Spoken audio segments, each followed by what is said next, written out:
Buenos días, profesor. Muy buenos días, Parco.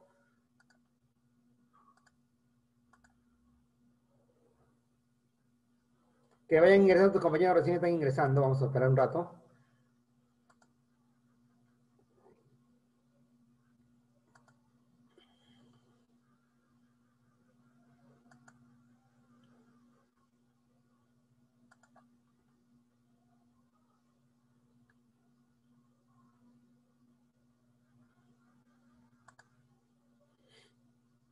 Prendan sus cámaras, por favor.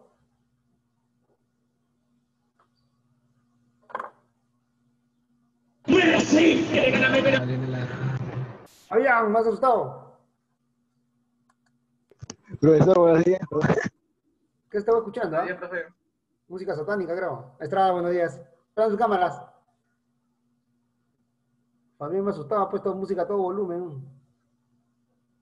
Pensaba que nos estaba visitando nuestro amigo. Bueno, ya, a ver, de una vez prendan sus cámaras, por favor. Listo, Ramón, muy bien, era la primera. Bernal, muy bien. Bernal, tu apellido primero, por favor, hijo. Sí, profe. García, ¿cómo está? Buenos días. Suárez, buenos días. Buenos días, profesor, ¿cómo está? ¿Qué tal? Leiva, buenos días. Hay que saludarlos a ustedes, ¿no? Ustedes nos saludan, ¿no? Buenos días, Sandía. Buenos días, profesor. Ya ves, ya te está llamando. Marqué, buenos días. Buenos días, profesor Padilla. Buenos días, López. Esa voz de López. Ese fue Leiva, profe. Ya fue Leico. Ya. Listo. Nina, buenos días. Prenda su cámara. Vamos a ver que hay todavía alumnos. Sí, hay alumnos afuera. Hoy día vamos a desarrollar un tema muy interesante de historia, ¿no? Vamos a desarrollar la Guerra del Pacífico. Vamos a intentar enseñarlo todo hoy día, en un solo día. Normalmente la Guerra del Pacífico la desarrollo yo como mínimo en 4 temas, en 4 días. Hoy día lo voy a tratar de hacer en 1 hora y media, así que presten mucha atención. ¿Ya? Esta clase que voy a hacer hoy día la estoy grabando, ¿ya? En la nube, así que por eso es que no tienen el video en la plataforma, ¿ya? Pero este video completo lo voy a subir luego de esta clase, ¿ya? Con la participación de todos ustedes y con el desarrollo del Prezi que vamos a presentar. Es un nuevo programa, no es nuevo, sino que ya yo lo he trabajado años atrás con esto y es muy atractivo, ¿no? El gran problema de Prezi es que no tiene audio, o tiene audio recién, pero todavía no lo llego a dominar. En la época que yo estaba enseñando en la universidad, porque ya no enseñé en la universidad, trabajaba con este programa llamado Prezi. Muy atractivo, muy interesante. Ahorita lo vas a ver. También tiene para captura de videos y todo ello. ¿Ya? Vamos a ver, vamos a dar inicio entonces. Vamos a compartir pantalla. Vamos a compartir pantalla. Vamos a entrar a mi Prezi. ¿Dónde está Prezi?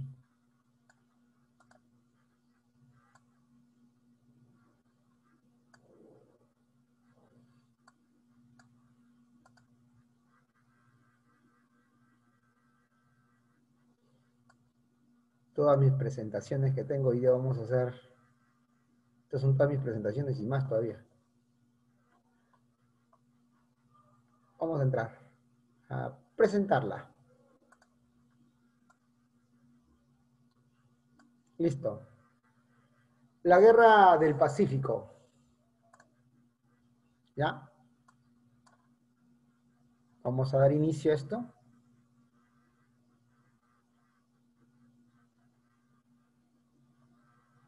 Espérate, no.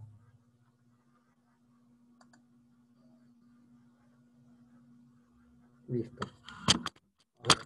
Este lado. Listo. Vamos a ver el preámbulo de lo que es la Guerra del Pacífico. ¿Ya? Vamos a dejar admitir a María. En la clase dirigente en Chile, a diferencia de la clase dirigente entre Perú y Bolivia era muy diferente. ¿Ya? La clase dirigente o los que dirigían el país de Chile en ese entonces era una burguesía dinámica que estaba constantemente en crecimiento, que en la práctica no había divisionismo político capaz de formular un proyecto nacional. Ellos controlaban el gabinete y las Fuerzas Armadas, ¿ya? Los tribunales de justicia también lo dominaban y el Parlamento chileno. Por lo tanto, era muy diferente a lo que era la sociedad peruana y boliviana. Dentro de la sociedad peruana y boliviana era diferente, como le digo. La clase dirigente entre el Perú era una clase dirigente desarticulada, aristocrática, colonial, ¿no? Había desunión, fue reemplazada por una plutocracia frágil generada por los negocios del guano y del agua de exportación. No existía una coherencia ni solidaridad entre los pueblos peruanos. La clase dirigente boliviana era muy parecida a la peruana. También prácticamente no habían logrado articular su territorio, dejando abandonada la costa marítima. Ten en cuenta que para ese entonces Chile tenía mar y no existía una marina de guerra. No tenían barcos. Teniendo mar, Bolivia no tenía barcos. Ahora que no tiene mar, tiene barcos, ¿no? Es todo lo contrario Bolivia. Igualito que el Perú, ¿no? Solo había logrado un auge a través de la minería y de la explotación del salitre, ¿no? En ese entonces, que quedaba sin éxito, ¿no? Algunos entes anárquicos, políticos existentes en el territorio boliviano, ¿no? Eso es lo que ocurría en Bolivia, o cómo eran los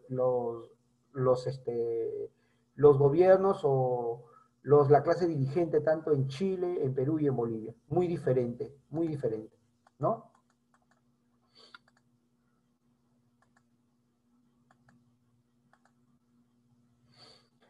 En 1841 se hallan yacimientos de salitre en el desierto de Atacama, en Bolivia. Atacama le pertenecía a Bolivia, no a Chile. Chile empieza a explotar estos yacimientos bolivianos hasta el paralelo 23, ¿no? En 1842. El 5 de julio de 1863, Bolivia le declara la guerra a Chile por usurpar territorios desde el río Paposo hasta lo que es la región de Mejillones. La guerra se postergó debido al conflicto contra España. ¿Te acuerdas la cuádruple alianza que tuvo Perú, Chile, Ecuador y Bolivia en contra de España, ¿no? Debido a esta guerra se posterga la guerra entre Bolivia y Chile. Esto era en el año de 1863. Ahora le voy a decir por qué. ¿Ya? En 1871, el Senado de Bolivia crea un impuesto aduanero de Antofagasta, en la que Chile tenía que pagar, ¿no? Cuando no suba, tenía que pagar cierta cantidad de tributo, ¿ya? Y no podía subirlo dentro de 25 años, ¿ya? Sin embargo, en el año de 1873, 10 años después de la guerra contra Chile, aproximadamente, ¿no? De la guerra contra España, ¿no? En 1873 se firma un tratado secreto de alianza defensiva entre Perú y Bolivia durante los gobiernos de Manuel Pardo y Lavalle, ¿ya? Este tratado secreto no lo conocía ningún peruano, solamente lo conocía el gabinete y también los chilenos, ¿ya? Los chilenos conocían este tratado secreto, para nosotros los peruanos no, ¿ya? En 1878, el presidente boliviano, Hilarión Daza, ¿no? Sube el impuesto del salitre a los chilenos a 10 centavos por quintal. ¿Ya? Chile no acepta esa subida del impuesto, así que toma las instalaciones, ¿no? De las compañías anónimas del salitre de Antofagasta, ante la cual Chile bloquea el puerto de Antofagasta e invade Atacama el 14 de febrero de 1879. Y allí es la primera iniciativa de guerra de parte de los chilenos, no en contra de Perú, sino en contra de Bolivia. Toma los territorios de Mejillones, ¿ya? En el territorio de Antofagasta, e invade Atacama el 14 de febrero, como te digo. Ya allí va a iniciarse prácticamente la guerra, pero como te digo, el enfrentamiento es entre Chile y Bolivia. El Perú, como buen vecino, se ofrece como mediador y envía la misión representada por José Antonio de la Valle. Allí es donde Chile le informa de que no puede ser mediador porque Chile tiene conocimiento que en el año de 1873 el Perú había firmado un tratado, ¿no?, secreto defensivo, ¿ya?, con Bolivia en contra de los chilenos. ¿Se escucha bien? ¿No? En contra de los chilenos.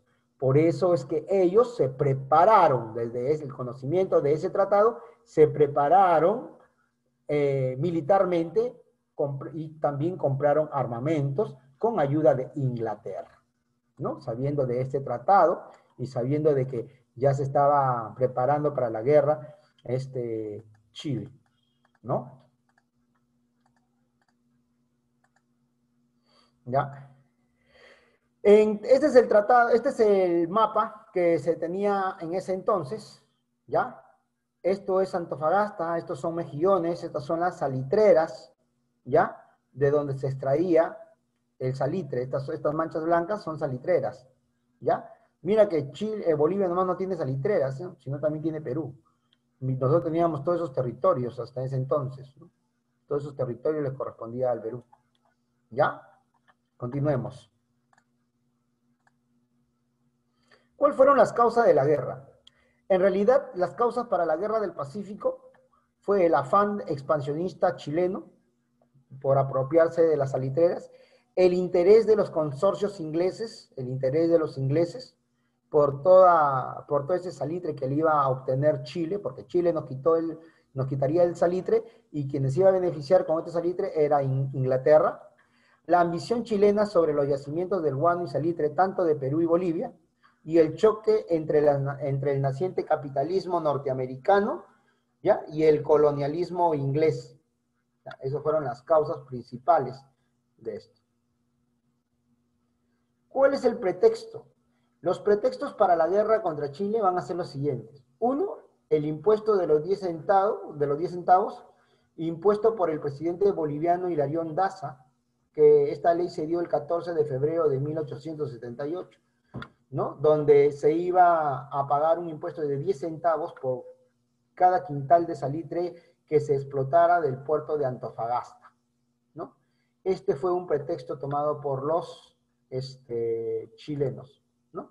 El otro pretexto es el tratado defensivo secreto firmado entre Bolivia y Perú en 1873, 6 años antes. Esto implica, chicos, que durante 6 años se preparó Chile para la guerra. Durante 6 años, Inglaterra llevó a sus oficiales chilenos, a los oficiales chilenos a Inglaterra a prepararlos. Durante esos 6 años compraron 2 acorazados de última generación con cañones Armstrong, ¿no? El Lord Cochrane y el Blanco Encalada, 2 buques acorazados, ¿no? 2 buques acorazados con cañones Armstrong. Tenían el doble de capacidad de lanzamiento de bala que los cañones del Huáscar, ¿no?, el doble, ¿no? Dentro de ello, Chile le declara la guerra al Perú cuando estaba Lavalle en estas negociaciones, cuando Bolivia, sin consultarnos, le declara la guerra a Chile. Bolivia sin consulta del Perú, ellos solo agarraron y le declararon la guerra a Chile, demandando inmediatamente del Perú su ayuda militar. O sea, Bolivia, sin consultarnos, declara la guerra a Chile y exige al Perú la ayuda militar. Chile, a su vez, exigió que el Perú se declarara neutral en la contienda, ¿no?, que no intervenga, pero el compromiso de honor no los impedía. Como el Perú es bien respetuoso a los tratados firmados, el Perú no se hace al lado, creyendo de que Chile pues iba a decir, entre los dos sí me van a pegar, así que mejor dejo de declarar la guerra. Falso. Chile agarró, se atrevió a declararnos la guerra a Chile y al Perú juntos, ¿no? Entonces, este compromiso hizo de que Chile le declarara la guerra al Perú el 5 de abril de 1879. Así se inicia la guerra entre el Perú, donde nuestras negociaciones para evitar la guerra con la Comisión Lavalle fracasaron.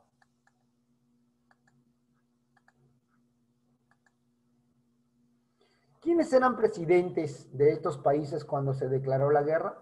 Cuando Chile le declara la guerra al Perú el 5 de abril de 1879, el presidente de Chile era Aníbal Pinto, el presidente del Perú era Mariano Ignacio Prado y el presidente de Bolivia era Hilarión Daza.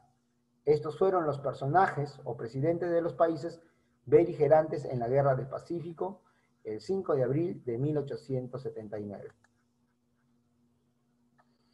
Esta Guerra del Pacífico tiene dos campañas, una campaña marítima y una campaña terrestre.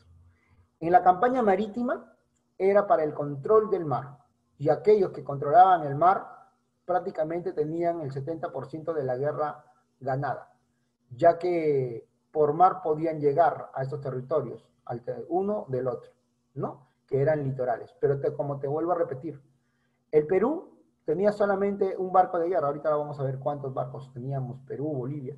Bolivia no tenía ni uno, ¿ya? Y tenía mar, como te digo. Sin embargo, Chile estaba mejor armado que nosotros, ¿sí? Chile estaba mejor armado que nosotros. Vamos a ver, entonces teníamos una campaña marítima y una campaña terrestre, ¿ya? Primero se va a dar la campaña marítima, o sea, las guerras en el mar, o los combates en el mar, ¿no? ¿Cómo estaban constituidas las escuadras de los países beligerantes? Bolivia, ni un barquito, ni de totora, ¿ya? Ni botecito. Sin embargo, el Perú tenía una armada, una escuadra peruana, se llama Escuadra Peruana del Mar, ¿ya? Al mando de Miguel Grau Seminario. Contábamos con 2 corbetas, una Unión y una Pilcomayo, ¿ya? Las corbetas eran pequeñas embarcaciones con armamentos ligeros, que servían también para el abordaje, ¿ya?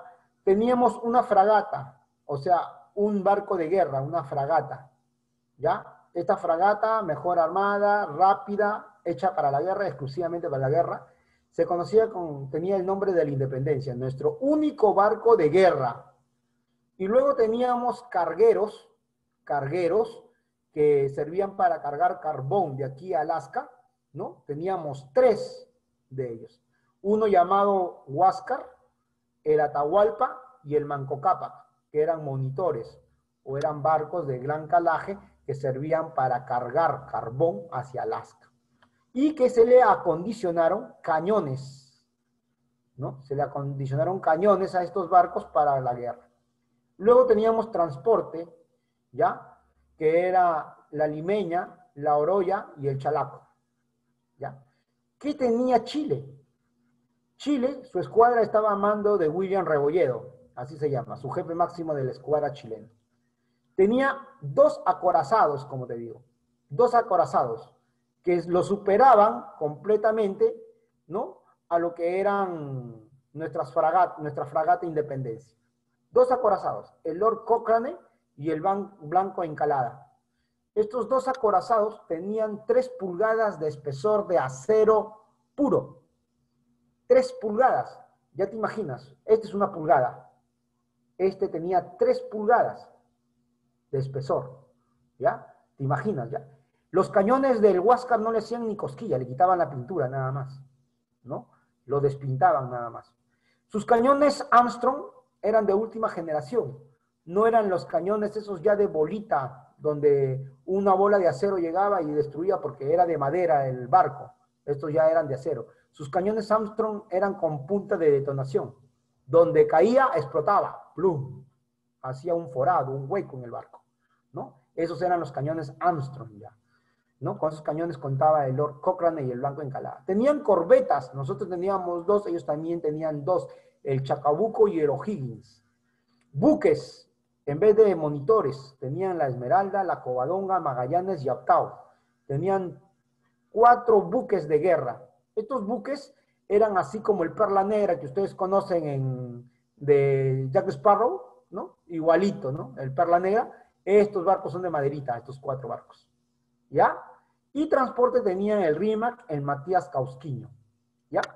En realidad, la diferencia estaba entre los acorazados y las corbetas que tenían, ¿no? Eran mucho mejor que las que nosotros teníamos, ¿ya? Continuemos. Esa era la armada, tanto peruana como chilena. Así nos enfrentamos nosotros, con esa diferencia en armas, ¿no? El primer combate que se da es el combate de Chipana. Por ahí está Chipana. No, no. El combate de Chipana. Ocurrió el 12 de abril de 1879 entre las cañoneras de Pilcomayo y la Unión contra la corbeta de Magallanes en Chile. Este combate fue un triunfo peruano. ¿Ya? Ahí están. No vayan a pensar, acá está el Perla Negra, ¿no? Son de madera, ¿ves? Son de madera. Ten en cuenta que el Pilcomayo, la Unión y el Magallanes fueron barcos que se obtuvieron después de la guerra contra España. Le quitamos, al menos el Magallanes, Chile le quitó a España este barco, ¿no? Es un barco colonial, ¿ya? Que sirvió para la guerra. Luego también tenemos el combate de Iquique. Se desarrolló el 21 de mayo de 1879. Por la mañana se van a encontrar las fuerzas navales del Huáscar, ¿ya? Y la Unión se encuentran contra la Esmeralda y la Covadonga, que son barcos de guerra de Chile, ¿ya? En esta misma hora, la Independencia, ¿no? Durante el combate, la Independencia está persiguiendo a la Covadonga, y como el almirante More, ya Miguel More, que era el capitán de la Independencia, el capitán del único barco de guerra que tenía el Perú, ¿ya? No se lo dieron a Miguel Grau, la capitanía del único barco de guerra, porque Miguel Grau no era de carrera militar, era de carrera mercante, ¿ya? Así que a él no le dieron la capitanía de nuestro único barco de guerra, le dieron la capitanía de un monitor, del Huáscar, ¿ya? Como Miguel Moreno conocía nuestro litoral, empieza a perseguir a la Covadonga, y la Covadonga, que se encontraba al mando la Covadonga que se encontraba al mando de un capitán chileno muy experimentado, ¿no? Se mete entre los arrecifes. Arrecifes son pequeños islotes que están recién sobresaliendo en el mar, que no se pueden observar a simple vista, que tienen que tener mucho cuidado al navegar. La Covadonga se mete en esas zonas y la Independencia choca contra un arrecife, contra uno de esos, creándole así un hueco en el forado de la Independencia. Oye, la Covadonga regresa, saca sus ametralladoras y empieza a matar a todos los peruanos. No deja ni un peruano vivo. Había una misión de no tener prisioneros de guerra. Sin embargo, el Huáscar se enfrentaba a la Esmeralda, a otro barco de madera muy similar a la Covadonga de Chile. Barco como te digo, así como el de Perla Negra. Y en cambio el Huáscar, que era un monitor carguero que transportaba carbón a Alaska, tenía en la punta, en su proa, en la parte delantera del barco, un espolón. ¿Qué se llama un espolón? Es como un cuchillo o un machete de acero que sirve para romper el hielo en Alaska y abrirse paso entre el hielo, ¿ya? Entonces, ese espolón le servía para partir el hielo, ¿ya? Y como era muy rápido y la Esmeralda era de madera y lenta, ¿no? El Huáscar lo embiste por la mitad con el espolón y lo parte en dos a la Esmeralda, ¿no? Lo rompieron a la Esmeralda, desde ahí los chilenos son llamados los rotos, ¿no? Bueno, ya, lo rompieron a los chilenos, ¿no? Rompieron la Esmeralda, la rompió en dos. La Esmeralda se empieza a hundir. Irónicamente, Miguel Grau Seminario busca las pertenencias del capitán de la Esmeralda, Arturo Prat, porque quieras o no quieras, Arturo Prat era su amigo de Miguel Grau, ¿ya? El capitán chileno de la Esmeralda era su pata. Muchos años habían navegado juntos hacia Alaska, ¿ya? Lo busca su amigo, pero su amigo había muerto. Su amigo muere en este combate de Iquique, ¿ya? Recoge las pertenencias de Arturo Prat, del capitán, y le escribe una carta de condolencia a la viuda de Arturo Prat. Por eso es que, le escribe una carta, y aparte de que se tomó la molestia de salvar a todos los chilenos, que había de la Esmeralda, lo sube al barco. Los chilenos subían al barco, al Huáscar gritando, ¡viva Miguel Grau! ¡Viva el Perú generoso! ¡Viva Miguel Grau! ¡Viva el Perú generoso! Subían diciendo eso los chilenos. Mientras que en esos momentos, ¿no?, la Covadonga ametrallaba a todos nuestros marinos de la independencia que estaban encallando, ¿no? Un gran error de Miguel Grau, ¿no? Yo que ellos agarro y le tiro salvavidas, y yo voy a ayudar a mi amigo, voy a ayudar a mi otro compañero a sacarle la mugre a la Covadonga, ¿no? ¿Qué diablo, no? Bueno, a los chilenos le tiran un ladrillo porque se vayan hundiendo, ¿no? En vez de tirarles al mataje. Pero ya, bueno, la cosa es que se quedó salvando chilenos, mientras que los chilenos hundían nuestro único barco de guerra. Ten en cuenta que el Huáscar no era barco de guerra. Nuestro único barco de guerra era la independencia. Y la perdimos en el combate de Iquique, que muchos de nosotros decimos que fue un gran triunfo peruano. Pero ¿qué triunfo peruano vamos a hablar si ellos pierden un barco de madera y nosotros perdemos un barco de guerra? ¿No? No hay lógica. Fue una pérdida. Pero mañana, 8 de octubre, que es el combate de Angamos, que se celebra justo mañana, que vamos a renegar con ganas hoy día, ¿no? Mañana van a celebrar los chilenos. Los chilenos celebran el 8 de octubre, como era el Máximo Miguel Grau Seminario, conocido como el Caballero de los Mares, que participa en la Guerra del Pacífico, ¿no?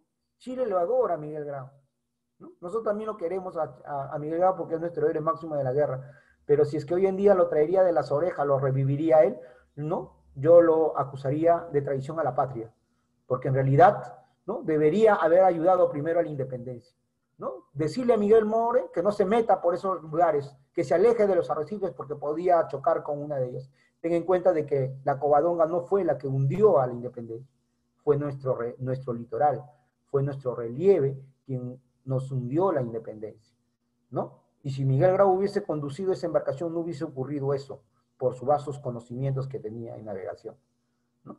Bueno, continuemos. A seguir renegando acá, ¿no? Y así pues, después de la guerra del combate de Iquique empiezan las correrías del Huáscar. Luego de algunos días en el Callao realizando algunas limpiezas, ¿no? Durante los meses de julio, el Huáscar va a empezar a darse sus correrías, ¿no? Persigue al Blanco Encalada, que era un acorazado, lo persigue, ¿ya? Días después captura a la embarcación del Rímac, al transporte Rímac, con todo un batallón de soldados chilenos. Por último, el Huáscar y la Unión bombardean el muelle de Valparaíso y el muelle de Antofagasta en Chile.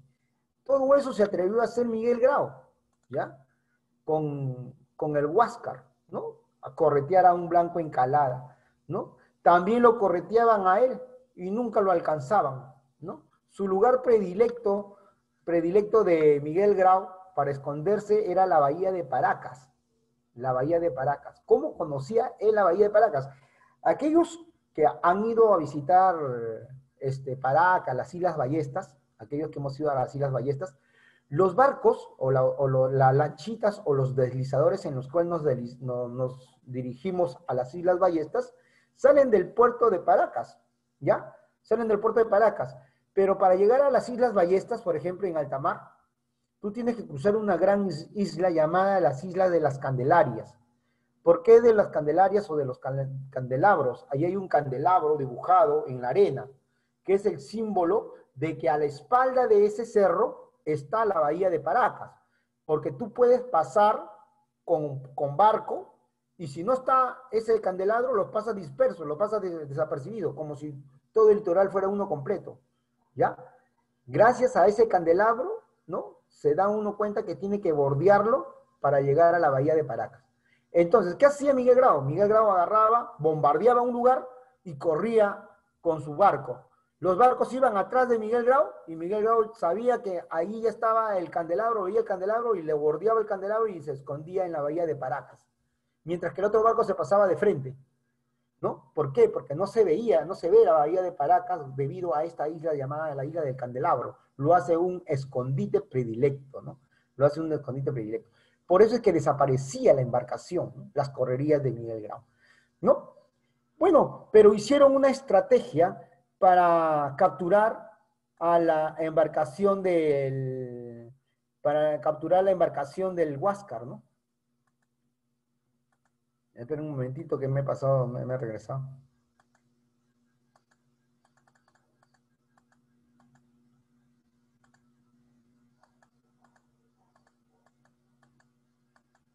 Listo. ¿Ya? Es así como el 8 de octubre de 1879, el 8 de octubre de 1879, se desarrolla el famoso combate de Angamos, un día como mañana, ¿ya? A la madrugada del 8 de octubre fue cercado el Huáscar por las naves chilenas en Punta Angamos. Grau se encontraba con la corbeta Unión al mando de Aurelio García, quien le va a dar la orden de que se retire, que huya, que no se enfrente, que no se quede allí en el campo, en Angamos. Y eso es lo que va a huir. La corbeta Unión, como es mucho más rápida, va a huir de Angamos. El combate se inicia a las 9:18. A los 20 minutos iniciado el combate, una granada disparada por el acorazado Lord Cochrane vuela a la torre de mando del Huáscar, provocando así la muerte instantánea de Miguel Grau Seminario. Solamente se encontró la bota de Miguel Grau, nada más. No se encontró otra cosa más, ¿no? Se despedazó el pobre Miguel Grau. ¿Ya? Luego de la muerte de Miguel Grau, sube al mando el capitán Elías Aguirre. Uno a uno iban muriendo los oficiales, ¿ya? Uno a uno. Luego de la muerte de Elías Aguirre, sube José Melitón Rodríguez. Luego Enrique Palacios, y por último, el oficial al mando del Huáscar quedó Pedro Garezón. Pedro Garezón trató de hundir el Huáscar, ordenando que abran las válvulas para que el Huáscar se hunda y no caiga en poder de los chilenos. Pero lastimosamente, ¿no? La consecuencia fue inmediata de la pérdida del Huáscar, ¿no? Y los chilenos abordaron el Huáscar, cerraron las válvulas y se lo llevaron al Huáscar como trofeo de guerra, ¿no? Y después veríamos que en poder de los chilenos, el Huáscar va a bombardear Chorrillos, ¿ya? Nosotros, en plena guerra, en la guerra de Chorrillos, en la defensa de Chorrillos, en Lima, ¿ya? Los chilenos nos atacan también, nomás no por tierra, sino también por mar, ¿ya? Y una de las embarcaciones que va a atacar Chorrillos va a ser el Huáscar, ya remodelado, puesto, ¿no? Rehabilitado por los chilenos y lo utilizaron en contra nuestra el Huáscar, ¿ya? Ya las consecuencias, como te digo, fueron inmediatas a la pérdida del Huáscar. Grau en el combate de Angamos permitió que Chile tuviera el dominio total del mar y el comienzo de una campaña llamada la campaña terrestre, ¿no? La campaña terrestre. De esta manera terminamos con lo que es el combate de Angamos el 8 de octubre de 1879. Aquí en internet se equivocaron, no era 8 de agosto, 8 de octubre, ¿no? Un día como mañana, ¿no? Ahí está nuestro amigo Miguel Grau Seminario, fue un marino de la Marina Mercante, ¿no? Y también a la vez piurano, ¿no? Nació en la ciudad de Piura, ¿ya? En la ciudad de Piura. Su pueblito de ahora en Piura, en Sullana, porque es un héroe máximo de Sullana, ¿no? Está completamente abandonado su pueblo, donde nació él. ¿Ya? Otra cosa, Miguel Grau Seminario llega a ser senador del Congreso del Perú. Cuidado, no vayas a pensar que era cualquier cosa Miguel Grau Seminario. Llegó a ser senador del Congreso peruano. Durante su estancia acá en Lima, vivió en el convento de los Descalzos en el Rímac. Allí cuando ustedes vayan alguna vez y pidan visitar los museos a sus padres, ¿no? O cuando ya están mayores, están en la universidad, visiten los museos, visiten el museo del convento de los Descalzos y ahí, en el museo, les van a mostrar la habitación donde dormía el señor Miguel Grau Seminario. Ten en cuenta, como te digo, que Miguel Grau Seminario es un personaje muy, pero muy católico. Continuemos.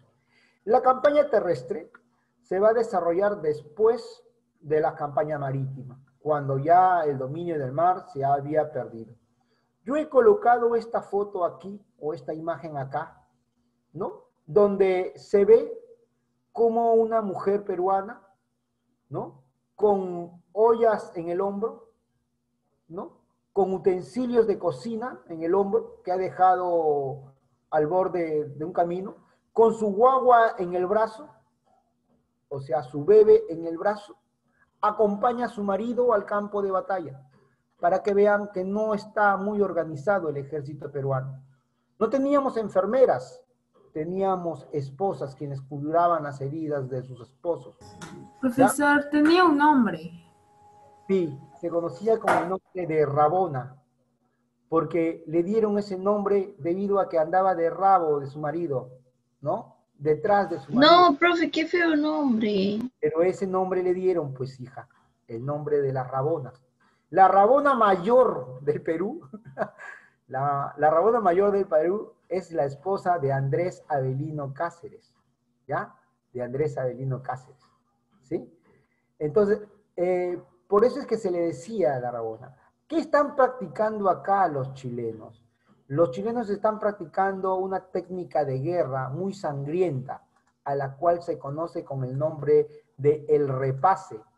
Ten en cuenta que este hombre está caído, está herido, quizás muerto, pero para asegurar la muerte de este caído, este personaje le está que le clava la bayoneta, que es este tipo de cuchillo, en su mosquete o rifle, ¿no? Y se lo va a clavar en el corazón o un parte del cuerpo para garantizar la muerte de este personaje. Se conoció con el nombre de repase. Sí, de María. Profesor, pero no mataban a las mujeres, solo mataban a los hombres. Solamente a los varones. A los varones. ¿Ya? Ten en cuenta de que esta mujer está suplicando por la vida de su marido, ¿no? Aparte que también muchos de los peruanos, siempre los peruanos, disculpen la palabra, pero se pasan de ratas, se hacían los muertos. Se hacían los muertos para no combatir, ¿no? Ten en cuenta que no tenían ese sentimiento ahorita nacionalista como los que contamos nosotros. Yo sé que muchos de ustedes cuando están escuchando esta parte de la historia, algunas están renegando, algunos están con el hígado en la mano, así como lo veo a Estrada Maguiña emocionado cuando escuchan las palabras o la historia, ¿cierto? Que reniega, que hace rato sacaba hasta el dedo del centro porque estaba de hoyo, no sé, pero hay que pasarlo así de inapercibido como si nadie lo hubiese visto, ¿no? Una malcriadez. Pero de todas maneras, porque tenemos ya ese sentimiento patriota, porque luchamos, si es que hay una guerra, estamos dispuestos a dar la vida por nuestra patria, nuestra tierra, nuestro suelo que nos vio nacer. Pero en ese entonces, esta paisana, este hombre, era maltratado, ¿te acuerdas? Era maltratado por su señor que era dueño de la chacra, de las tierras, los terratenientes. Este grupo, esta pareja que estaba luchando, no estaba luchando por su tierra, estaba luchando porque el patrón lo había mandado al campo de batalla. Porque el patrón lo había mandado al campo de batalla. No teníamos ese sentimiento patriota como lo tenía Chile. Por eso es que el preámbulo que di al inicio, ¿no? Ese abandono o esa falta de interés al Perú. Muy diferente ahora que sí tenemos ese sentimiento patriota. Y eso que todavía nos falta mucho.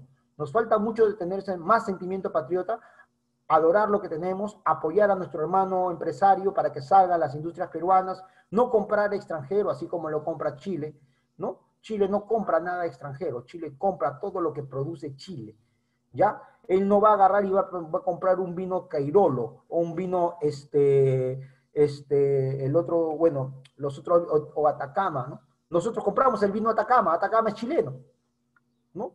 ¿No? ¿Por qué? Porque así estamos preparados, ¿no? No apoyamos a nuestra industria peruana, tanto así de que ellos hasta el pisco ellos agarran y dicen, el pisco es chileno, el pisco es más peruano que mandaba a hacer, es más peruano que Andía, pero así nos tratan de quitar las cosas, ¿no? Nos tratan de quitar las cosas. Hasta el ceviche quieren hacerlo, igual que nosotros, ¿no? Hasta el ceviche se quieren apoderar de ello cuando el ceviche también es bien peruano y picoso como nuestro amigo Leiva, ¿no? El ceviche que no es picoso no es ceviche, ¿no? Y allá en Chile le echan ketchup al ceviche, ¿no? Imagínate. Bueno, ya, continuemos. Entonces, es así, por eso que he puesto yo esta imagen, para valorar también la participación de la mujer en la guerra contra Chile. No fueron solamente varones quienes participamos en la guerra contra Chile. También estuvieron las chicas, también estuvieron las mujeres, ¿no? Y siempre la participación de la mujer, siempre, siempre estuvo presente ahí. No la dejemos de lado a ellas. ¿Listo? Continuemos entonces. Esta campaña tenemos que ver cuál fue la situación política que teníamos en ese entonces. Luego de ser derrotados en la campaña marítima, las tropas chilenas se dirigieron a invadir el territorio peruano, siendo su principal objetivo el territorio de Tarapacá, donde se encontraban las riquezas salitreras del Perú. Todo Tarapacá, donde se encuentran las riquezas salitreras del Perú, iban a ser invadidas por Chile. A la vez también, políticamente, se estaban dando golpes de Estado. En plena guerra contra Chile, a Nicolás de Piérola se le ocurre dar un golpe de Estado en contra de Mariano Ignacio Prado cuando se va a comprar armas a Europa, porque no teníamos armamento, hijo, no teníamos armamento, no estábamos preparados para la guerra. Sin embargo, Chile tenía un mismo rifle para todos tenía el mismo rifle, el mismo calibre y la misma bala. Eso significaba de que si un chileno estaba guerreando ahí, se le acababan las balas, ¿no?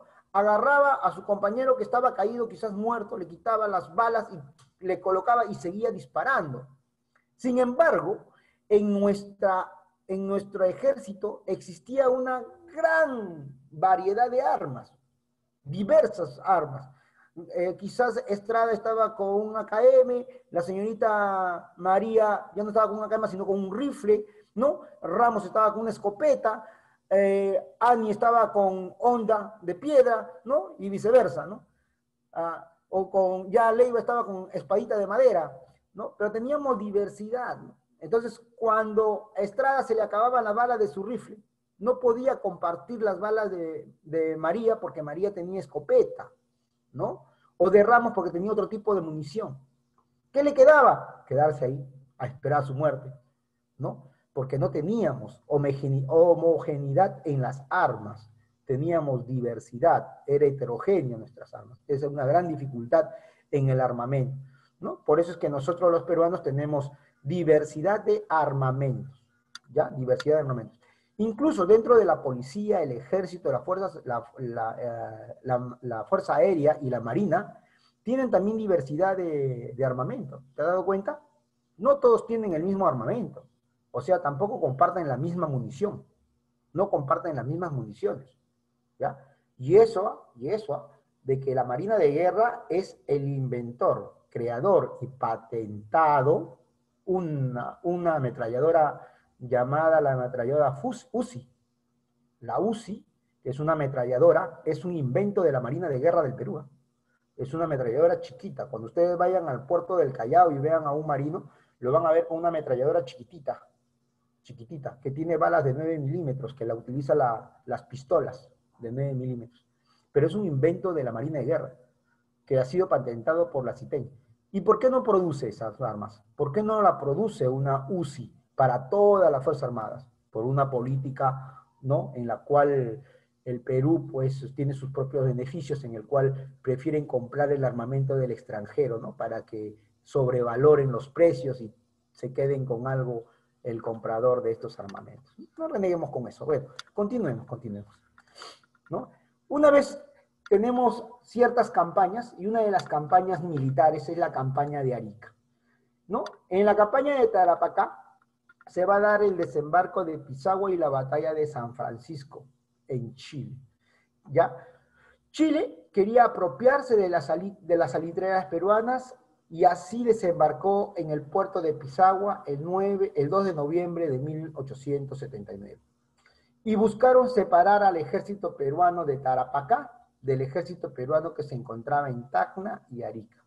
Aquí el presidente Hilarión Daza ordena al ejército de Bolivia regresar a Arica y dejó abandonado al ejército peruano en Tarapacá. De todas maneras, las fuerzas chilenas que ocuparon Pisagua, ¿no?, se internaron en el Cerro de San Francisco, ¿ya? En este lugar se abrió la batalla de San Francisco, el 19 de noviembre de 1879. su primer triunfo de los chilenos sobre el Perú. ¿Por qué? Porque las tropas bolivianas se alejaron de ahí. Nos dejaron solos a los peruanos, ¿ya? Y eso no fue todo. Nosotros desarrollamos, después de la batalla de San Francisco y el desembarco de Pisagua, la única batalla que ganamos, la batalla de Tarapacá. Esta batalla de Tarapacá es la única batalla que nosotros ganamos, ¿ya? Es la única batalla que nosotros ganamos. La batalla de Tarapacá que se ¿Y cuántas desarrolla... batallas fueron? Uy, hija, ahorita te vas a ponerte a contar, porque son 4 campañas Ah, militares. la profe, en serio ganamos solo una. Cada una está constituida por 3 batallas, de 3 a 4 batallas. ¿Ya? Es variado. La batalla de Tarapacá se desarrolla el 27 de noviembre de 1879 y fue la única victoria peruana, que fue dirigida por los generales Andrés Avelino Cáceres, Francisco Bolognesi, Alfonso Ugarte y Belisario Suárez. Ahí está su tío de Suárez, Belisario Suárez, ¿no? Los mandos peruanos, al enterarse que los chilenos se dirigían a dicho cerro de Tarapacá, ¿no? Van a ganar alturas obteniendo pertrechos militares y armas, o sea, municiones chilenas, ¿no? Así como los chilenos van a retroceder. Sin embargo, las tropas peruanas, ante la falta de provisiones, de alimentos y pertrechos, no logró dirigirse hacia Arica y tuvo que retirarse hacia Pachicá, ¿no? Después de esta batalla, los chilenos ocuparon la provincia de Tarapacá, ya sin guerra, porque ya los peruanos se habían retirado. Ganamos Tarapacá, pero nos abandonamos este territorio, ¿no? Y lo toman los chilenos, ¿no? Y con la venta del salitre pudieron financiar el resto de sus campañas, ¿no? Si nosotros hubiésemos mantenido este territorio de Tarapacá, ellos no hubiesen podido recuperar el salitre de ahí y hubiesen financiado la batalla. Pero, como te digo, el Perú, en este caso, a veces tenemos un poco de dificultades. Durante este periodo, Lizardo Montero es nombrado jefe superior y político militar del sur. Luego el presidente Mariano Ignacio Prado retorna a Lima, marcha a Europa para acelerar las compras militares, y el 18 de diciembre de 1879, ¿no? Nicolás de Piérola encabeza un golpe contra el Estado, y el vicepresidente en ese entonces, Luis de la Puerta, que no cuidó la puerta del Palacio de Gobierno, tomando el mando de la República de Bolivia, ¿no? Deponen el presidente Daza también en Bolivia, ¿no? Y asume la presidencia del mando uno de los bolivianos que adoraba a los chilenos, que era Narciso Campero. Te cuento, Narciso Campero era presidente de Bolivia cuando él creó la norma o la ley en la cual Bolivia le aceptaba la extracción de salitre a Chile, ¿no? Y que ese impuesto no debería ser subido a los 25 años, ¿no? Esa ley la crea Narciso Campero, chileno hasta el tuétano, ¿no? Fue presidente de Chile y esta vez de Bolivia, y esta vez iba a ser presidente por segunda vez de Bolivia. Y gracias a este presidente, Narciso Campero es quien se retira a Bolivia de la guerra y nos deja a nosotros toda la guerra, todo el muerto encima, cuando la guerra no era nuestra, era de ellos, ¿no? La guerra era de Bolivia, no de Perú, ¿no? Entonces, pues, gracias, esto era el contexto, la situación política que estaba ocurriendo en los años de 1879, ¿no? 1879. Profesor, ¿y qué tiene que ver Lizardo Montero ahí? ¿Por qué es importante? A ver, Lizardo Montero llega a ser el nuevo presidente dentro de lo que es Chile, ¿no? Nombrado superior político del sur, ¿ya? Lizardo Montero llega a ser el jefe máximo de Chile, luego de Aníbal Pinto, ¿ya? Listo. La campaña de Tacna y Arica, en 1880, ¿no? Aquí vamos a ver ya la participación, el desembarco en la ciudad de Hilo y la batalla del Alto de la Alianza. El Alto lleva el 26 de mayo de 1880. Ya saben por qué se llama el nombre del Alto de la Alianza. ¿Cuál alianza estamos hablando? De la alianza firmada en 1873. La alianza entre Perú y Bolivia. Por eso es que se llama el Alto de la Alianza. Se detuvo la alianza. Bolivia se declara perdedor de la guerra de Chile y nos deja a nosotros con todo, ¿no? Las tropas chilenas desembarcaron en Hilo y tomaron la ciudad de Moquegua. Luego se produjeron las batallas de Los Ángeles y la batalla del Alto de la Alianza. Después de esta última batalla, las tropas peruanas, al mando de Lizardo Montero, que era el jefe de todo el sur contra Chile, peruano, marcharon hacia Puno, mientras que las tropas bolivianas, al mando del general Narciso Campero, se retiraron hacia su patria, para no intervenir más en la guerra, ¿no? Bolivia así nos dejaba la guerra a todos nosotros. En la batalla de Arica se desarrolla el 7 de junio de 1880, el Día de la Bandera. El punto central de la defensa era el Morro de Arica. El mayor chileno, Juan de la Cruz Salvo, le exigió la rendición de Arica al coronel Francisco Boronesi, quien va a obtener una respuesta de este coronel, donde le dice: tengo deberes sagrados que cumplir y los cumpliré hasta quemar el último cartucho. Luego, Francisco Bolognesi consulta a todo su Estado Mayor, ¿no? A todos sus coroneles y oficiales, ¿no? Sobre la decisión, quienes de manera uniforme contestan: pelear hasta quemar el último cartucho, mi coronel. Y Francisco Bolognesi le dice: miren, jóvenes oficiales, yo ya soy un viejo de carrera militar. Me da igual morir en el campo de batalla que en mi casa. Pero prefiero morir en el campo de batalla defendiendo mi patria. Pero ustedes, que son jóvenes, tienen todo el derecho de regresar a sus hogares con sus familias y disfrutar de ello. ¿A quién se refería? A Alfonso Ugarte. Alfonso Ugarte era un joven militar, hijo primogénito de la familia Ugarte, una de las familias más poderosas del Perú, la familia Ugarte financió con la compra de uniformes, municiones y armamentos para todo un batallón, para el batallón Ugarte, ¿ya? Y él era el único hijo varón de la familia Ugarte, ¿no? A ese coronel le dice: pues tú eres joven, puedes retirarte, ¿ya? Sin resentimientos a tu casa, a tu hogar, formar familia, ¿ya? Sin embargo, se sabe de que todos los oficiales se quedaron, ¿ya? Todos los oficiales se quedaron. Lo único que no se sabe es que Alfonso Ugarte, su cadáver nunca fue encontrado. Después de la pérdida del Morro de Arica, su cuerpo nunca fue encontrado, eso lo saben ustedes. Se lanzó con un caballo, con la bandera, para impedir de que esta bandera caiga en poder de los chilenos, ¿ya?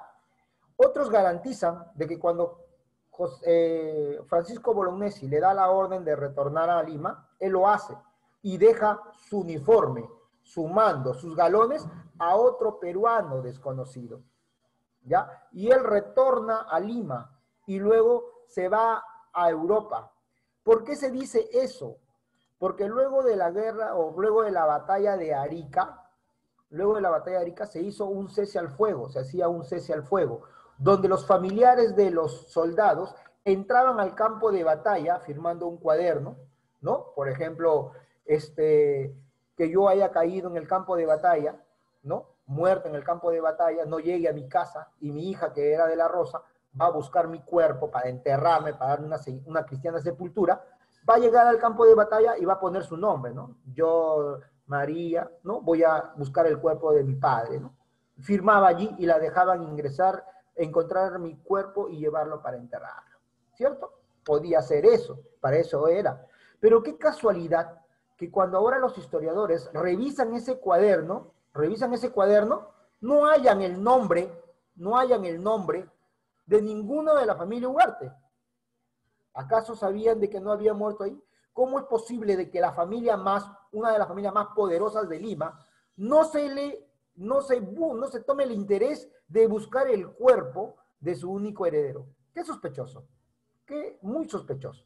Y ahora, Profesor, Usted también creo que había hecho que su caballo, o sea, dijeron de que se había lanzado el Morro de Arica con su caballo, lo cual usted había dicho que era ilógico, porque como el caballo, o sea, se va a matar en sí. Eso se debe a las imágenes, esta es otra falacia, ¿no? Porque en la imagen vemos a Alfonso Ugarte subido sobre su caballo y con la bandera arriba, ¿no? Con la bandera arriba, ¿no? Y lanzándose. Ningún caballo se lanza al precipicio, por muy educado que sea, al menos que le tapen los ojos. Quizás con la bandera le podría haber tapado los ojos al caballo, para que el caballo se desbarranque, ¿ya? Allí sí. Pero la imagen de que el caballo está con los ojos abiertos y que se lanza el caballo al barranco, no, nunca. Caballo patriota, pero. Así sea patriota, ni López se lanza, ¿no? Ya, listo. Ya, entonces, así sea muy Entonces, bien. profesor, no está dicho si él fue el que peleó ahí o no. Es más seguro de que Alfonso Ugarte no haya estado en ese campo de batalla. ¿Y por qué lo reconocieron? Porque es un coronel, porque es un personaje que viste un batallón completo, una familia que le ha dado armamento, municiones, un gran apoyo, ¿no? Y te has dado cuenta que... Ya nos engañan, eso es. Pero, profe, ¿no? Sí, profe, ¿un batallón de cuántas personas está compuesto, más o menos? 200 personas, 200 soldados, ¿ya? Entonces, ese batallón estaba constituido por todo, organizado por la familia Ugarte, ¿ya? Hasta el Perú nos engaña.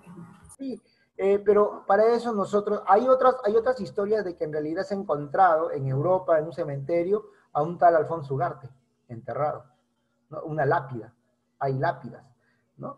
Pero ¿para qué destruir nuestra historia?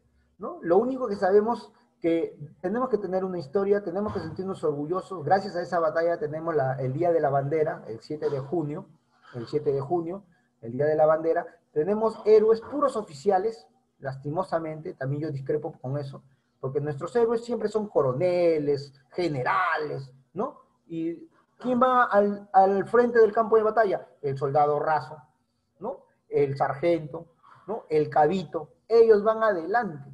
¿Y acaso le ponemos algún monumento? Sí, tienes un monumento, ¿no? El monumento al soldado desconocido. Ese monumento del soldado desconocido, que debería estar en una de nuestras plazas principales del Perú o de Lima, la tienen dentro de la plaza, dentro del Museo del Real Felipe.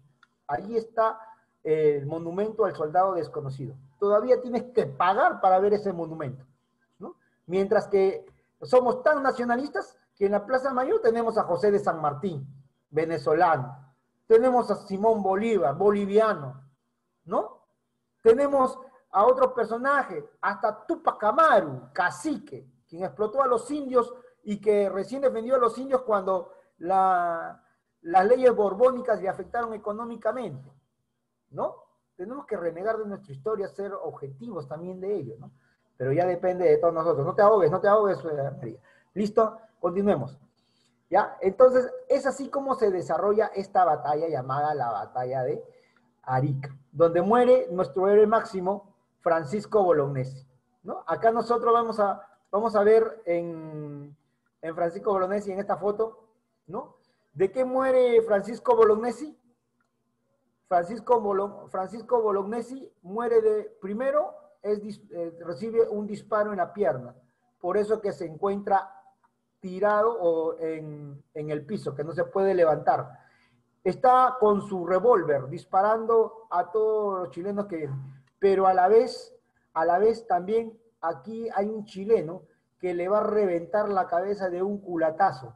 Esta es la culata del rifle, en la cual le va a lanzar y le va a reventar su culata. Mira, acá está el chileno.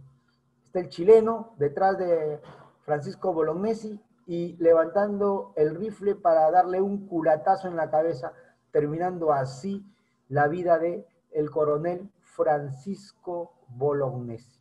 Profesor, ¿y quién se tiró? Alfonso Ugarte. Ahí.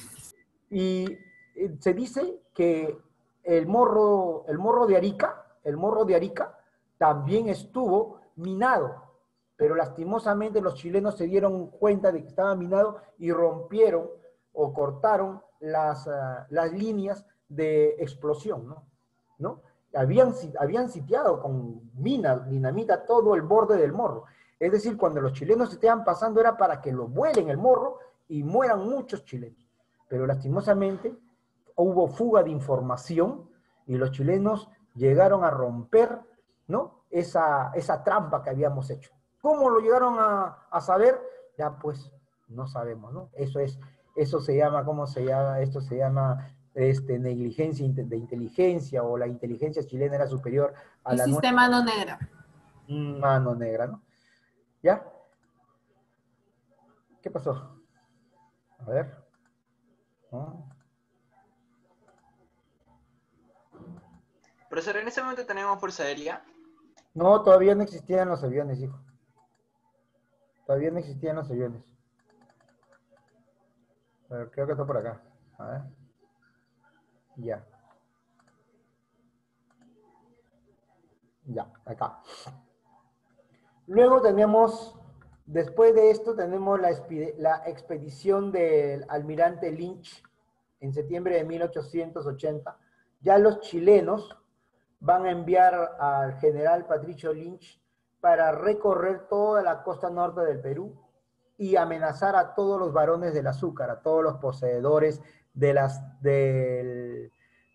norte del Perú. ¿Ya?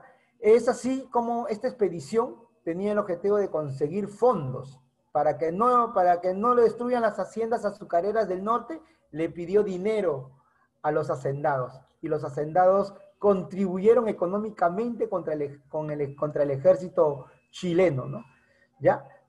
Y así, pues, esta expedición impuso cupos de dinero, como te digo, inutilizó los ferrocarriles y destruyó propiedades de los hacendados que no contribuían económicamente con el ejército chileno, ¿ya? Así que estos señores, llamados los varones del azúcar, contribuyeron económicamente con los chilenos. Miren, chicos, si es que en estas elecciones 2020 no se presenta ninguno de la familia de los Miro Quesada, del diario El Comercio, del diario Extra y Expreso, ¿no? Ellos nunca se van a presentar como candidatos a la presidencia de la República, nunca. Mientras que exista un historiador, nunca lo vamos a permitir. ¿Por qué? Porque tenemos que tener en cuenta que cuando los chilenos entraron a Lima, los primeros en ponerle una bandera chilena, izar la bandera chilena en su casa, para que no sean saqueados y robados, fueron la familia Miro Quesada, ¿ya? Los dueños del diario El Comercio. Y eso hay que tener en cuenta. Así como vino este arequipeño, San Román, si no me equivoco, en una época a postular al Perú, un arequipeño, tampoco, ¿no? Los arequipeños no tienen nada que reclamarle al Perú porque el departamento de Arequipa fue el que le permitió el ingreso a los chilenos libremente, después de Tarapacá, dejándolo solo a Mariano Santos, héroe de la Policía Nacional, solito, teniendo una guarnición Arequipa. Teníamos una guarnición militar ahí en Arequipa, donde todo el pueblo arequipeño podría haber tomado sus armas y defender Arequipa, defender el paso de los chilenos allí. Pero ¿qué optaron los arequipeños? Huir como ratas y dejarlo solamente en ese entonces la Guardia Nacional, a mando de Mariano Santos, la defensa de todo Arequipa. ¿Ya? Ahora que no me vengan los arequipeños que quiero ser un país independiente, quiero ser otro país, que yo quiero ser presidente del Perú, huiflas, ¿no? Acá estamos nosotros para reclamar, ¿no? Que no tienen ese derecho para ser presidentes del Perú, ¿no? Así como los Miro Quesada, ¿no? Como los Miro Quesada, o como muchas familias pudientes económicamente, que cuando llegaron los chilenos, para que no sean saqueadas, izaron sus banderas chilenas en el departamento de Lima, ¿no? Dejándolos sitiados. Continuemos. Aquí, las negociaciones de paz. En el año de 1880, Estados Unidos ya va a intervenir o va a tratar de intervenir para el término de la guerra. En julio de 1880, Inglaterra propone a los países europeos y a los Estados Unidos intervenir para que termine la guerra. Así los Estados Unidos ofrecen mediaciones en la bahía de Arica a bordo de un barco llamado el barco Lancahuana. Chile exige las cesiones de los territorios del Guano y el Salitre hacia ellos, ¿no? Que el Perú le dé a los territorios, ¿no? A cambio de firmar la paz. Dicha mediación el Perú no le acepta, El Perú no acepta y decide llevar la guerra hasta sus últimas instancias. Allí es donde se inicia nuestra campaña de Lima, ¿no? Nuestra triste campaña de Lima, en 1881, para que nosotros defendamos lo que hoy en día es nuestro centro de Lima, ¿no? Llegaron así, primero, la batalla de San Juan y la batalla de Chorrillos, ¿no? En la batalla de San Juan, los peruanos teníamos 17 tipos de fusiles, como le digo, 17 tipos de armamento, teníamos armamento heterogéneo, como se dice, ¿no? Y los chilenos tenían uno, por eso es que la batalla que perdimos muy rápidamente, ellos eran sus armamentos homogéneos, solamente tenían un solo tipo de armamento, para todos servía el mismo pertrecho, la misma munición. Cuando un soldado peruano se le terminaban las municiones, ya no tenía más para poder seguir guerreando, ¿no? Esa fue nuestra pérdida. Y en la batalla de Chorrillos, como te digo, nuestra embarcación llamada el Huáscar, que había sido tomada por los chilenos, fue utilizada para bombardear el puerto de Chorrillos, para bombardear el morro de Chorrillos, ¿no? Profesor, una consulta. Si sabíamos en las guerras anteriores que eso era nuestro talón de Aquiles, se podría decir, ¿por qué no lo cambiaron? ¿Por qué no nos preparamos, hija?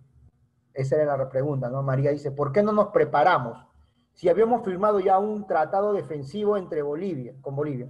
Si hubiesen organizado, ¿no? ¿Cuánto de armamento compras tú? ¿Cuánto de barcos vas a comprar? ¿Cómo atacamos? ¿Cómo nos defendemos? Pero no hicimos nada de ello, no nos preparamos para la guerra. Siempre hemos sido unos países pacíficos, en el cual no intervenimos militarmente, o no invertimos mucho militarmente. Ahora, que ya no se hablan de guerras para el dominio de un país, queremos armarnos hasta los dientes. Ahora, que ya no se guerrea para obtener territorios, somos la segunda fuerza aérea más importante de Latinoamérica. Ahora, cuando ya no se hablan de guerras para la colonización de un país, ahora se llama el comercio. El comercio es lo importante. Chile nos está invadiendo a nosotros con sus productos. Parte de la electricidad peruana le pertenece a Chile. Telefónica es española. Totus, ¿no? Donde nosotros compramos, la mayoría corre por ir a Totus, es chileno, es parte chilena. Profesor, ¿qué vino compra? ¿Ah? ¿Qué vino compra? Yo compro Queirolo. Y entonces, si no vamos a hacer el comercio, tenemos que saber qué vino. Hay embotelladoras de vino como Bernina, ¿no? Que es una embotelladora de los Capello, de la familia Capello, ¿no? Que está en Ica. El Santiago Queirolo también es peruano, pero el de Atacama no compres, ¿no? Siempre consume producto peruano, ¿no? Siempre consume el producto peruano. Siempre ve allí que tenga nacionalidad peruana o producto peruano. Allí vas a acelerar o vas a mejorar el comercio peruano, las actividades económicas peruanas. Quizás, ¿no? De una manera muy, muy diferencial, o quizás que no te das cuenta, estás apoyando al desarrollo de tu padre o de tu madre. ¿Por qué? Porque si tu papá o tu mamá trabajan, por ejemplo, transportando productos, ¿no? Quizás va a haber más capacidad o en algún momento lo van a llamar para que transporte los vinos porque se consume bastante salida, ¿no? O quizás al momento de que tu papá es taxista, quizás está transportando o lo van a contratar para transportar a gerentes, ¿no? De la Santiago Queirolo, de la Dento, de cualquier empresa privada, y está participando económicamente al desarrollo, no más no de la empresa, sino también de tus padres, ¿no? De tus padres o trabajadores de ahí. En algún momento, imagínate que Dento se convierta en una industria internacional, que exportemos al mundo entero, ¿no? La pasta dental Dento, ¿no? Imagínate, son 140 países en el mundo, y que cada uno de los países del mundo compren un tubito al día de Dento. Esto significaría de que tendríamos que elaborar nosotros los peruanos 140 tubitos al día. Yo compro. Esto implicaría de que muchos de peruanos tendríamos que trabajar dentro, muy bien Mariña, tendríamos que trabajar dentro de esta industria peruana. Habría más puestos de trabajo. ¿Pero qué compramos? Colinos, Colgate, y si tú lo ves, Colombia, ¿no? Made in Colombia, ¿no? Compramos los 2 caballos, no sé, duraznos, chileno. Anda, ve a Chile. ¿Chile produce azúcar? No. ¿A quién le compra el azúcar? Al Perú. Perú le compra azúcar y luego nosotros le volvemos a comprar nuestro azúcar en lo que son los duraznos, ¿no? En los duraznos. Y cuando nosotros queremos producir algo, como en un tiempo lo intentamos hacer con hoja redonda, nadie compró. Ningún peruano compró los duraznos hoja redonda. ¿Por qué? Porque era peruano. Queremos que sea extranjero, ¿no? Siempre nosotros somos así, ¿no? Igualito cuando compramos zapatillas, mamá, Nike, Adidas, ¿no? Trump, ¿no? ¿Por qué? Porque son zapatillas extranjeras, ¿no? Compre lo que sea peruano para que el zapatero, las zapaterías peruanas crezcan, pues, ¿no? ¿No? Si tú vas allá, ellos no van a comprar otras zapatillas que no sean Adidas porque ese es de su patria, ¿no? Ese es de su país. ¿Listo? Tenemos la otra campaña terrestre de Lima, que es la campaña de Miraflores. En esta participa un personaje muy ilustre, nuestro amigo Ricardo Palma. Ricardo Palma participa en la batalla de Miraflores, chicos. ¿Ya? Lastimosamente huye, corre. Él mismo en sus tradiciones peruanas dice, cuando veo que la guerra está perdida, cuando veo de que mis compatriotas se hacen los muertos para no luchar, cuando veo de que mis compatriotas se esconden entre muertos para que no los maten, que igualito los van a matar, yo también huía del campo de batalla, ¿no? Huía a correr y a salvaguardar mis libros, porque empezaron a cuidar los libros, el señor Ricardo Palma, ¿no? Y en esta segunda línea defensiva pelearon desde estudiantes y obreros hasta escolares. Las madres gritaban aregando a sus hijos y a no rendirse, a seguir luchando. El general Baquedano derrotó a los peruanos, ¿no? A los peruanos que estaban al mando de Andrés Avelino Cáceres. Andrés Avelino Cáceres huye a la Sierra Central cuando la batalla ya está perdida. El 17 de enero de 1881, los chilenos llegan a ocupar Lima. Ocuparon Lima, chicos, y el 18 de enero de 1881 los chilenos en Lima estaban borrachos. Se había enterado una Le querían hacer un golpe ahí. Después, allí era el momento de Andrés Avelino Cáceres, le dice a Nicolás de Piérola, deme la orden para atacar, están borrachos, los matamos, los destrozamos. Pero ¿qué agarró Nicolás de Piérola? No quiso. Los peruanos somos respetuosos de las normas políticas. Así que hemos dado un cese al fuego, no intervenamos. No hay que intervenir, ¿no? Mientras ellos, ¿no? Esa noche robaron Lima, saquearon Lima, violaron a nuestras mujeres, hicieron todo lo que quisieron, quemaron nuestros libros de la Biblioteca Nacional. Si no fuera por la intervención del almirante francés, que estaba como observador, y que tú tienes que tener en cuenta que tenía una bronca contra Inglaterra, y sabíamos muy bien que Inglaterra era el que le había vendido armas a Chile, que Inglaterra le había vendido 2 barcos acorazados, de que Inglaterra le había preparado militarmente a su armada chilena, ¿ya? Francia estaba que le tiraba ojo. Francia sabía muy bien que Inglaterra estaba haciendo toda esta guerra por lo bajo para apoderarse de las islas salitreras que le pertenecían en ese entonces a Francia, a la casa Dreyfus, ¿no? Así que el almirante francés, Albert du Petit-Thouars, al ver el saqueo, las violaciones, la quema de libros, como que era patrimonio de la humanidad, se interpone y se pone como mediador y los amenaza a los chilenos. Que si Francia observa un abuso más de parte de los chilenos, Francia le declararía la guerra a Chile. Fue el ultimátum de Abel du Petit-Thouars. Desde ese entonces, los chilenos bajaron y ya dejaron de cometer abusos en contra de nuestros peruanos. Pero fue la intervención de este francés, Abel du Petit-Thouars. Hoy en día tenemos una avenida llamada la avenida Petit-Thouars en honor a él, ¿no? En honor a él. Continuemos. El gobierno de la Magdalena. Una vez tomado el territorio Lima, los chilenos, adivina quién huye. Nicolás de Piérola se escapa, huye, corre. ¿Y quién toma el mando? El señor Calderón, García Calderón, Francisco García Calderón, toma el mando. Pero como el Palacio de Gobierno había sido tomado por los chilenos, va a dirigir el Perú desde su casa, ubicada en el distrito de Magdalena del Mar. Por eso que se llama el Gobierno de la Magdalena, donde le van a decidir o le van le van a querer obligar a Francisco Calderón a que conozca, ¿no?, un tratado de paz.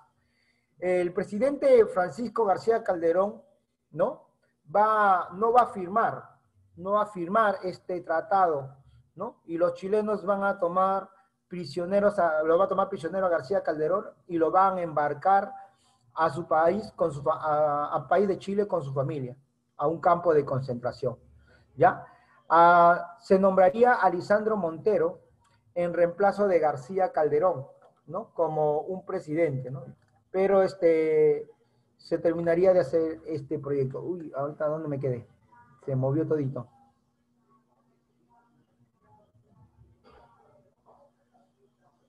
Ya. ¿Listo? Continuemos. La resistencia de la sierra. ¿Te acuerdas que yo te había dicho después que le dice Andrés Avelino Cáceres a Nicolás de Piérola para destruir a los chilenos que se encontraban borrachos? Como recibe la negativa, Andrés Avelino Cáceres se va resentido de Lima y se va a la Sierra Central. Allí él organiza a nuestros campesinos, Andrés Avelino Cáceres. Andrés Avelino Cáceres tenía una habilidad. ¿Sabe cuál es su habilidad? Hablaba quechua, era quechuahablante, así que se comunicaba bien con nuestros indígenas, casi dijo indios, ¿no? Con nuestras indígenas, ¿no? Estos indígenas vieron en él nomás no a un militar, sino a un caudillo militar, quien los organizó, primero con lo que había, lanzas, picos, lo que había, ¿no?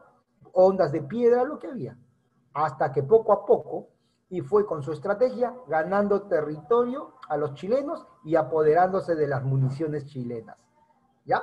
Por otro lado, se encontraba Antonia de Cáceres, ¿no?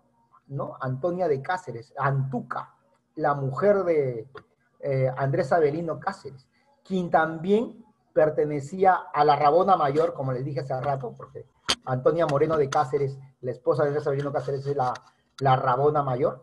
Ella organizó un conjunto de rabonas, o sea, un conjunto de mujeres, ¿ya?, quienes se encargaron de sacar de Lima municiones, ¿ya?, y rifles chilenos, ¿ya?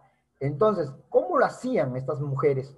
Estas mujeres entraban con un montón de polleras. Por eso es que también algunos historiadores le dicen que le llamaban rabonas, porque como entraban con un montón de polleras, le decían rabonas, ¿no? Pero eso es falso. El nombre de rabonas eran porque estaban detrás del rabo de su marido en plena guerra, ¿ya? Pero ya, se ponían un montón de polleras, y cuando ingresaban a Lima, ¿no?, se sacaban todas las polleras y se amarraban en la cintura armamento, ¿ya? Bien amarrado, y se colocaban ya menos polleras. Y así rabonas, como decíamos, ¿no? Así como dice Ricardo Palma en sus tradiciones peruanas, así rabonas que ingresaban a Lima, también salían rabonas de Lima, pero ya no con polleras, sino con rifles debajo. Y como Profesor, perdón, que le corté. ¿Ahí entra la Perricholi? No. La Perricholi es en la época de la colonia. Amari Yunia, ya parece, ya murió, ya está muerta, ya está en huesitos. Listo. Continuemos. Entonces, allí ellas sacaban las municiones, y ¿de qué se valían ellas? De su coqueteo. Eran bien coquetones, ¿no? Entonces, como Lima estaba cercado y habían puertas, ¿no?, donde controlaban los chilenos, ¿no?, a los chilenos pues los coqueteaban, ¿no? Y nuestras chicas peruanas, pues, o la mujer peruana que tiene su sex appeal, su hermosura, su picardía, ¿no?, las dejaban ingresar y también salían, ¿no? Dentro de las tradiciones peruanas también se habla de un tal Mostrito, ¿no?, en el cual a Antonia Moreno de Cáceres le llega la información de que en Lima hay un cañón que tienen que sacarlo, que va a servir para la resistencia de la Breña, ¿no? Entonces, allí las mujeres ingresan llorando, ¿no?, llorando de luto, de que un pariente se había muerto y tenían que enterrarlo. El cementerio del presbítero maestro se encontraba fuera de Lima, ¿no? Desarmaron al cañón y lo metieron dentro del cajón, ¿no? Y las mujeres pues cargaban el cañón y los chilenos los dejaron salir, ¿no?, si hubiesen abierto el cajón y pensaban de que allí había en realidad un cañón y no un muerto. Así la importancia de la mujer en la participación de lo que es la campaña de la Sierra o la Breña. Continuemos entonces. Dentro de la campaña de la Sierra y la Breña tenemos la batalla de Sangarará, ¿ya? Que se desarrolla el 26 de junio de 1881, donde el jefe peruano fue el coronel Bento, que fue una victoria ante el jefe chileno Ambrosio Müller. Esa es la batalla de Sangarará, una de las primeras batallas de lo que es en la campaña de la Sierra. Luego tenemos la batalla de Pucará, fecha el 5 de febrero de 1882, donde el ejército dirigido por Andrés Avelino Cáceres obtiene una victoria, ¿no? En lo que es Pucará, ¿ya? En Pucará, llamado también el Canto, ¿no? Llamado el Canto. Luego tenemos la batalla de Marcavalle, el 9 de junio. Todas estas batallas son triunfos, son victorias peruanas, dadas por Andrés Avelino Cáceres y las montoneras. Aquí nos vamos a detener un poquito, porque es la batalla de Concepción, una batalla del 9 de julio de 1882, donde el jefe Andrés Avelino Cáceres es acorralado por los chilenos en el Cerro de la Concepción en Junín. Ya estaban hechos, ya prácticamente no tenían salida. El ejército chileno se encontraba al pie del Cerro de la Concepción, ellos se encontraban en la cima, la única salida estaba cubierta por los chilenos, puestos sus cañones, puesto la infantería chilena, la mejor infantería chilena, y esperando a los peruanos que bajen, ¿ya? Estaba en la tarde, toda la noche tuvo que pensar Andrés Avelino Cáceres cómo salir de ahí. No subían los chilenos, porque sabían que si subían en la cuesta, eran presa fácil de los peruanos. Así que al pie del cerro ahí lo esperaban. No se sabe cómo Andrés Avelino Cáceres se da cuenta que a la espalda de él había una recua de llamas y alpacas. A estas llamas y alpacas les puso un sombrero, les puso poncho, les amarró una rama para que aparentara de que es una escopeta. Y los soldados peruanos se mezclaron entre las llamas, entre estas recuas, entre las llamas y las alpacas. Al amanecer, entre oscuro y claro, para que los chilenos no diferencien entre peruanos y alpacas, se lanzaron, gritando a viva voz, disparando algunos tiros al aire, ¡plof! Cuando los chilenos ven la aterrazón que generaba todo ello, la polvadera, ellos se preguntaron, ¿y de dónde sacaron tanto ejército? ¿No? Y se venía todo el cerro prácticamente encima de ellos. Los chilenos con miedo huyeron, corrieron del campo, huyeron dejando cañones, dejando armamento y dejando municiones.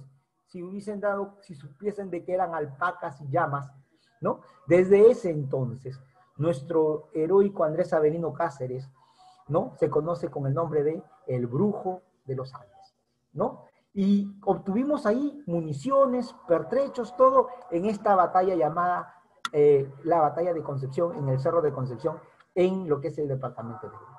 Y no fue la única estrategia. Ahora tenemos acá la de Pucará. La batalla de Pucará 2 también es otra estrategia, en la cual, ¿no? Los chilenos agarran y dicen, sí, tú nos has ganado, Andrés Avelino Cáceres nos han ganado porque nos ha mentido, nos ha engañado, pero en una batalla limpia, ahí sí no nos gana. Así que Andrés Avelino Cáceres agarró y le dijo, que en una batalla limpia no te gano, ya.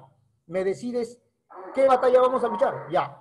Yo le declaro la guerra a tu caballería contra mi infantería, porque Andrés Avelino Cáceres no tenía caballería, tenía solamente infantería, ¿no? De tierra. En la vida, nunca en historia del mundo, la caballería había sido presa de la infantería.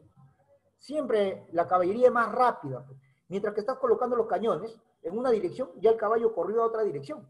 Mientras que mueves el cañón a otro lado, ¿no? Ya también se movió a otro lado, ¿no? Entonces, siempre ha sido, y es más rápida, es más flexible la caballería. Pero esta vez, la infantería de Cáceres le estaba declarando la guerra a la caballería chilena. Ya, pues ya. Pero eso sí, yo elijo el campo de batalla, le dijo. ¿Ya? Entonces, Andrés Avelino Cáceres agarra y se le ocurre, pues, en la pampa de Pucará.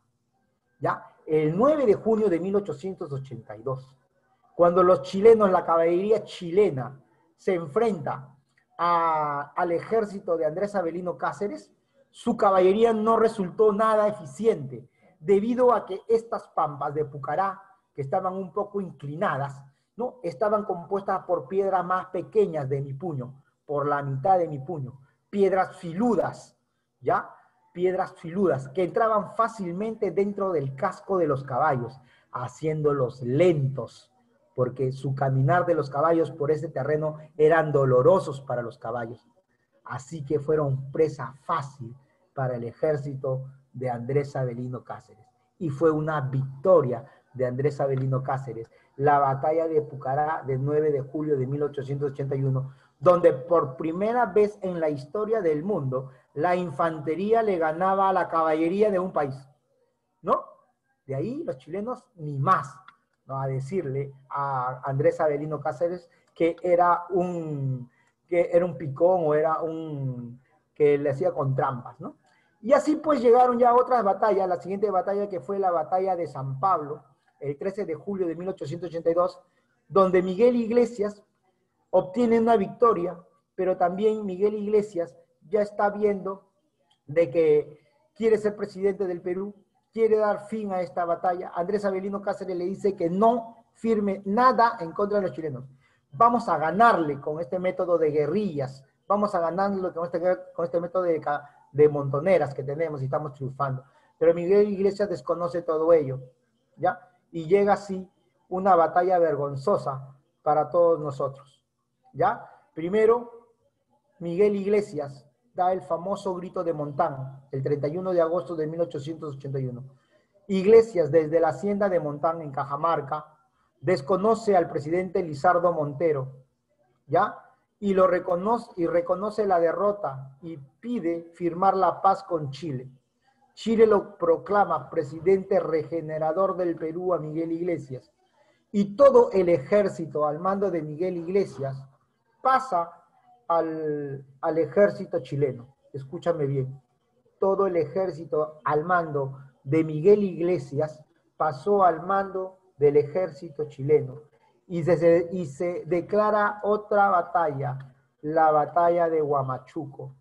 Esta batalla de Huamachuco, chicos, se desarrolla el 10 de julio de 1883 entre el ejército de Chile, junto con el de Miguel Iglesias, peruanos, contra el ejército de Andrés Avelino Cáceres, peruanos. ¿Tú crees que nuestros soldados al mando de Andrés Avelino Cáceres lucharon con el mismo entusiasmo cuando sabían de que dentro de ese ejército estaban sus primos, sus tíos o peruanos, que entre peruanos se tenían que matar? No, ya no luchamos con ese mismo ímpetu que en las batallas anteriores, ¿no? Entonces Cáceres ataca a las tropas chilenas de las alturas y logra hacer retroceder al ejército chileno, ¿no? Pero no logra reponerse ante eso. La carencia de pertrechos, bayonetas y los peruanos entre sí, como te digo, los chilenos contraatacaron y triunfaron en la batalla de Huamachuco. En dicha batalla cae prisionero Leoncio Prado, quien momentos antes de ser sentenciado para ser fusilado, Leoncio Prado le dice cuál es su último deseo. ¿Y sabes cuál es el último deseo de Leoncio Prado? Le dice: quiero ser fusilado a las 5 de la tarde tomando una taza de té. ¿Ya? Era el día de su fusilamiento cuando Leoncio Prado le dicen, antes de ser fusilado, ¿cuáles son sus últimas palabras? Bueno, mis últimas palabras son las siguientes. Tengan en cuenta que esta guerra injusta no es ni de peruanos, ni de chilenos, ni de bolivianos. Es una guerra vil de Inglaterra por obtener los territorios salitreros del Perú.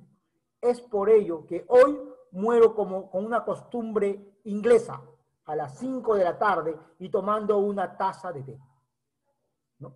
Fueron sus últimas palabras antes de ser fusilado, ¿no? Y en realidad tuvo mucha razón.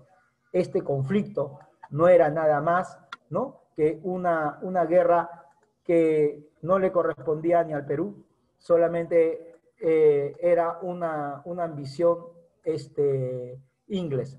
Luego se firmó, después de ello se firmó el Tratado de Ancón. El tratado, este es el funcionamiento de mi amigo Leoncio Prado, ¿ya?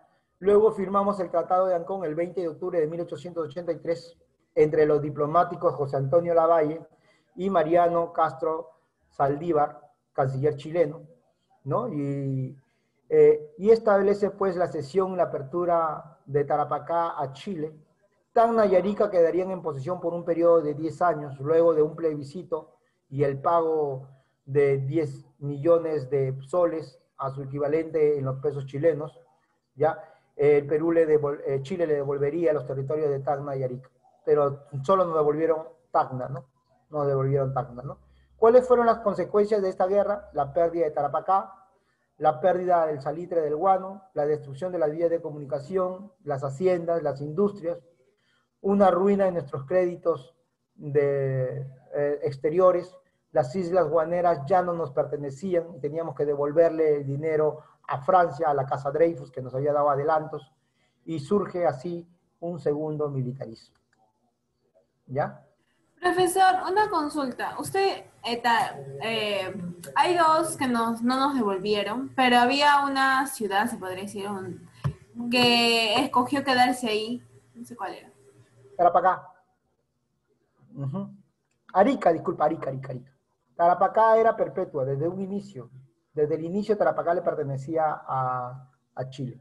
Pero Arica y Tacna deberían retornar a 10 años, después de 10 años. Tacna decide retornar, pero Arica decide quedarse para Chile.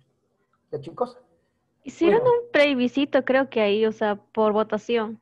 exacto, eso se llama el plebiscito, ¿no? Esto es en el año de 1929 recién. 1929. ¿Ya? El Tratado de Lima. ¿Listo? ¿Alguna pregunta? ¿Ninguna pregunta? Esta clase la voy a colgar a la plataforma, ¿ya? La pueden ver cuantas veces ustedes quieran. Nos vemos. Chao, profe, cuídese. Profesor, Hasta luego, profesor. Escúchame a Bravo, déjala hablar a Bravo. Te escucho. es que, si mal no recuerdo, decía que en la batalla de Miraflores habían participado estudiantes.